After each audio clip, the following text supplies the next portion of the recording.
tumatawag, ang sabi ko, ang daming nangyari. Simula Monday hanggang Friday, ang huling tawag mo sa akin, noon pang nakaraang Friday. Sabi ko sa kanya, nakalimutan mo ata ako tawagan. Sabi niya,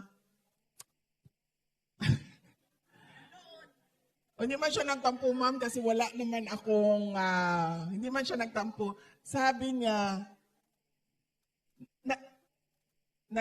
hindi man nagagalit ang term na sinabi niya kahapon. Ang sabi niya is, dili siya nanloon, ma'am, nangyayari sa atin sa Pilipinas, korupsyon. Parang, ayan, nabalaka. Yes. Nabalaka. Nag-aalala. Pasailo Uy, umuna-muna na bayanin na akong Tagalog sa tinuod lang. Uy, binuang ba? Kaya ba mo, hinay na kay ko may istorya kay ginahuna-huna pa na kung sa ning Tagalog, ani? Pangako. Saan? Pangako. Pangako. Dili ma'am ko pwede magbinisaya, ma'am, kay ang uban dili makasabot.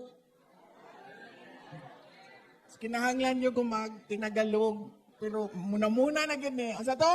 Nabalaka. Nag-alala.